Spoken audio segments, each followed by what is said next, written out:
Bonsoir à toutes, bonsoir à tous et bonsoir Christelle Silibaris. Bonsoir. Madame la commissaire, on vous a déjà appelé comme ça fait un peu... Non, c'est la première fois. D'accord, on n'est pas dans un commissariat, loin de là d'ailleurs. On est à Beaux-Arts, il y a une très belle expo qui se tient en ce moment, dont vous êtes justement la commissaire, Picture Perfect. On va en parler dans cette émission. C'est une expo passionnante, j'ai visité ce matin. J'en suis encore tout ébouriffé. Allez, 3 petites questions pour commencer, c'est une tradition dans cette émission. Si vous étiez, Christelle, une peinture, ce serait quoi ? N'importe quelle peinture de Modigliani, une peinture Oui. de ses portraits de femmes, Ouais. parce que j'adore les figures très élancées qu'il fait. J'adore, je trouve qu'il y a une extrême fragilité dans sa peinture.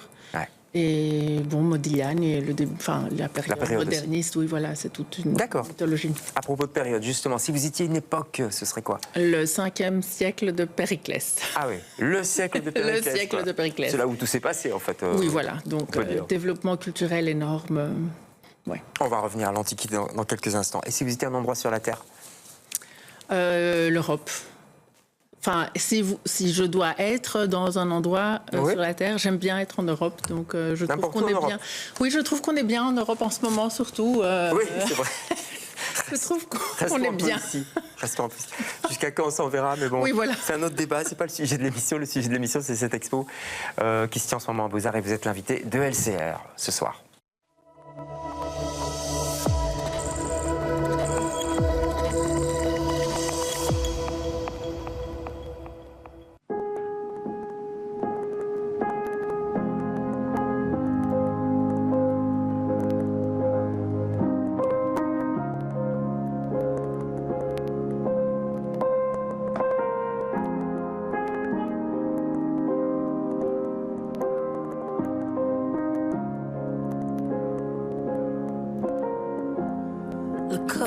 Sur le sol,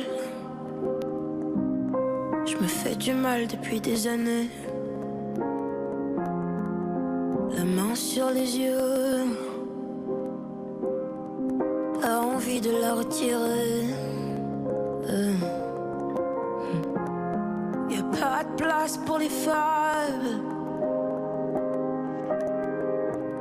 y a pas de place pour les regrets. Cœur sur le sol, relève-toi, faut pas déconner. Je sais bruit dans ma tête et j'aimerais que ça cesse, mais en vain. Ah, j'ouvre un peu les yeux, des couleurs, des photos me reviennent. Ah, tous ces bruits dans ma tête, faut que ça cesse. J'ai perdu la tête. Chemin de ma maison, quoi qu'il advienne, je retrouverai les clés de la raison.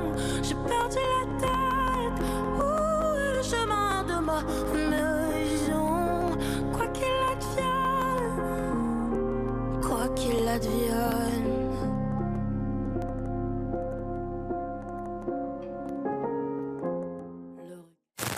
Voilà, c'est beau ça. Oui. Isocor, justement. Elle parle de ça, elle parle de un petit peu ce dont parle cette expo et qui se tient en ce moment à Beaux-Arts, la beauté physique, l'acceptation de cette beauté ou pas, enfin voilà, et puis l'injonction qui est partout. Et je me disais en préparant cette émission, oui, c'est vrai que c'est partout. On se lève par exemple, on sort de son lit, on se retrouve dans la salle de bain, en principe, on est face au miroir, on est face à soi en fait. Il y a d'ailleurs une vidéo là qui montre dans votre expo un monsieur qui est là, il regarde un petit peu sa calvitie naissante, on est inquiet, on est soucieux de soi tout de suite. Ça nous enferme en fait, non ? Énormément. Enfin, la beauté, c'est quelque chose. On pense que c'est quelque chose de très frivole, mais au fait, en tout cas, pour les femmes, c'est quelque chose qui est tout le temps dans l'esprit. On nous apprend à être d'une certaine façon, à avoir. À paraître. Oui, à trouver une valeur par rapport au regard de l'autre sur nous. Ouais. Donc oui, on est tout le temps bombardé par des images qui nous influencent. On est tout le temps bombardé par aussi des messages qui nous disent on doit être on doit s'optimiser pour pouvoir réussir. Ouais, et ça a toujours existé, c'est une obsession qui continue mais qui est construite, et vous le montrez bien dans cette expo, en tout cas dans la première partie, sur des canons qui datent de l'Antiquité en fait. Oui, au fait, dans la première partie de l'exposition, je tente de faire une sorte d'état des lieux pour que les gens, pour que le public, pour qu'on soit tous un peu plus conscients de choses qu'on sait plus ou moins. Je ne dis pas quelque chose de nouveau. On le sait plus ou moins. Oui, vous dites, voilà. Là, ça précise, on se dit, ah bah oui, c'est vrai, quoi. Déjà là, voilà. Donc, on essaie de conscientiser, de comprendre d'où vient notre conception de la beauté en Occident. Oui, bien sûr. Qui, ça commence avec l'idée de l'Antiquité d'un corps harmonieux avec des proportions harmonieuses basées sur des équations mathématiques, mais c'est aussi une compréhension de la renaissance de ce percept. Oui. C'est parce que pendant l'Antiquité, c'était corps sain dans un esprit sain. Donc pendant la Renaissance, on redécouvre l'Antiquité, on garde ça. Et donc la compréhension de la beauté occidentale commence par ça. Après, on ajoute aussi la séduction, on ajoute le regard masculin sur la femme. C'est surtout ça, non? Voilà. J'ai l'impression, parce que cette période-là, elle va jusque, elle bute dans les années 70, quoi, parce qu'il y a la montée du féminisme, etc. Oui. Et tout d'un coup, les femmes ont un regard un peu plus critique par rapport à ça. Oui. Mais au fait, on se rend compte, parce qu'au même moment, à Beaux-Arts, il y a aussi l'exposition Bellezza e Bruttezza. Très belle aussi. La beauté et la laideur dans la Renaissance. Et on se rend compte qu'il n'y a pas beaucoup de choses qui ont changé jusqu'au XXe siècle. Et dans les années 70, avec le féminisme et toute une série d'artistes femmes qui commencent à utiliser leur corps et à essayer de casser un peu tous ces moules dans les ça, voilà. Donc on commence à discuter et à voir la conception de la beauté à être un peu plus critique. Oui, mais c'était une sacrée paire de manches, parce que l'expo elle montre bien que ces standards, ils ont été générés par toute une industrie. Enfin, il y a la publicité, il y a les magazines, il y a le cinéma, particulièrement le cinéma hollywoodien. Vous voyez, je veux dire, on était presque obligé de suivre tout ça, et ces stéréotypes en plus sont poussés par une industrie. Mais c'est cosmétique, parfum. Oui, mais c'est généré surtout par la société aussi, et une société très patriarcale. Il faut plaire à l'homme, quoi. Oui, voilà, il faut plaire à l'homme, mais en même temps, c'est facilité par la société capitaliste. Et donc, mais ça rapporte, je dirais. Ça rapporte énormément. Ouais. Donc voilà, on vous donne des solutions pour vous embellir, mais en même temps, on ne veut pas que vous atteigniez la beauté idéale. Vous avez toujours quelque chose qui ne va pas, et on va continuer. Et vous allez payer pour. Et vous allez payer pour. Et en payant pour, on se rend compte aussi que la beauté, c'est atteindre ces idéaux de beauté, avoir un résultat qui est optimal, qui est bon, c'est les gens qui ont aussi une certaine facilité, aisance financière. Bien sûr, Alors, plus ou moins à ce moment-là, il y a la photographie artistique aussi qui s'empare un petit peu de ce sujet, avec une certaine distanciation aussi. Les photographes d'art, entre guillemets, pour faire large, comment ils s'inscrivent dans ce mouvement? Les photographes que j'ai sélectionnés dans l'exposition, ce sont des artistes qui ont tout le temps une vision critique par rapport à ça. Et ce sont aussi des artistes qui, dans leur œuvre en général, traitent de ces sujets. Donc ce n'est pas juste on va faire une œuvre sur la beauté. C'est vraiment des artistes qui essayent de déconstruire tous ces acquis, disons, et de voir les choses un peu différemment et casser tous ces codes. Et puis, on va parler à des artistes, il y en a une septantaine, je crois, plus ou moins. Il y a 65 artistes. 65 artistes qui viennent du monde entier, d'ailleurs. Japon, Afghanistan... alors il y a 65 artistes qui viennent de partout dans le monde. Ce sont des artistes aussi de plusieurs générations.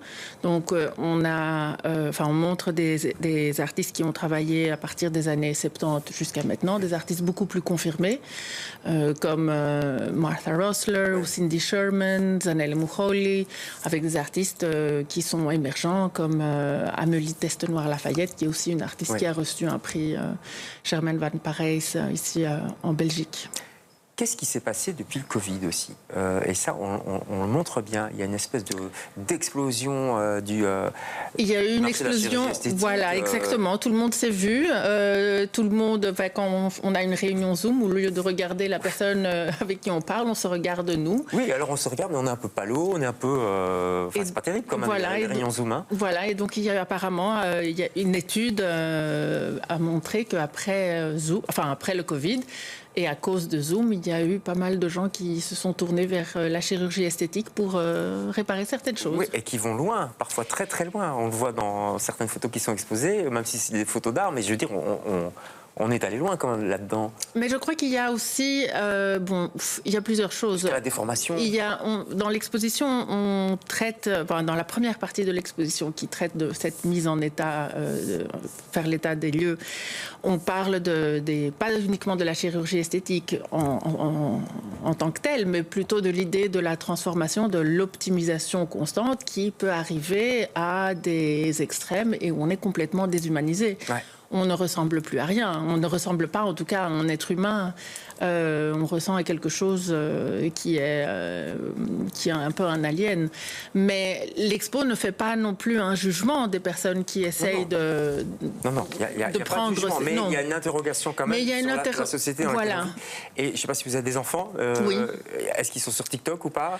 Non, alors ma fille, elle a 9 ans, donc elle n'a pas accès aux réseaux sociaux, mais je sais qu'il y a d'autres personnes, d'autres enfants de son âge qui ont accès aux réseaux sociaux. Je sais qu'ils commencent dès un très jeune âge à se juger l'un l'autre. C'est fou, hein, ouais. Voilà. Et on peut se transformer, on peut se transformer son visage, etc. Enfin, sur TikTok et sur... Oui, sur les réseaux. On peut complètement changer ça. Ouais. Et voilà, de nouveau, des études montrent qu'il y a certaines personnes qui vont tellement loin qu'elles n'arrivent pas à se reconnaître sur un miroir parce que pour elles, la réalité, c'est les filtres qu'elles mettent sur elles-mêmes. On était trop loin. Oui, voilà. Ça s'appelle Picture Perfect, c'est ironique un tout petit peu ou Oui, c'est un peu un jeu, hein. Picture Perfect en anglais, voilà, une image idéale qui peut être aussi appliquée sur une personne, mais un peu ici l'ironie parce qu'on veut montrer que la beauté, ce n'est pas nécessairement ce qu'on pense, ce qu'on nous dit que c'est la beauté. Ce n'est pas en tout cas être jeune éternellement, être mince, suivre les modes que chaque décennie nous disent de comment est la beauté en ce moment. Sans aller trop loin dans l'autre sens. C'est une expo passionnante en tout cas que vous avez montée. Merci. C'est à Beaux-Arts maintenant. Je vous conseille, c'est vrai, d'aller voir Bellezza et Bruttezza aussi en même temps parce qu'il y a... Enfin, en même temps, je veux dire... ce sont deux expositions. Bon, il y a Oui, il y a une exposition qui est sur la Renaissance, l'autre contemporaine. C'est la saison de la beauté à Beaux-Arts. L'exposition Picture Perfect est faite aussi le deuxième chapitre d'une série d'expos qu'on fait sur des sujets qui motivent les êtres humains. Donc la première, c'était Love is Louder. Maintenant, c'est Picture Perfect, la beauté. Mais en effet, on a aussi tout un programme discursif de films, de performances. Donc, il y a moyen de vraiment... se plonger dans tout ça. Voilà. Merci Christelle d'être passée chez nous. Merci à vous. Je rappelle les dates peut-être de l'expo, je les ai notées quelque part, mais vous le savez par cœur à mon avis. C'est jusqu'au 16 août. Jusqu'au 16 août. Donc on a le temps. On a le temps, mais tardez pas trop quand même. Non, parce que vous allez vouloir revenir. Oui, mais c'est vrai. On peut aller au moins 2-3 fois, parce qu'elle est très dense. Merci. Et si je peux me permettre, pour moi, je dédie cette exposition à tous les enfants, adolescents et adolescentes qui vont visiter l'expo. Je l'ai faite pour la nouvelle génération. Oui. Et donc... Je crois que ça va les interpeller, en tout cas. Merci, Christelle. Merci à vous. On se retrouve demain avec d'autres invités. Bonsoir.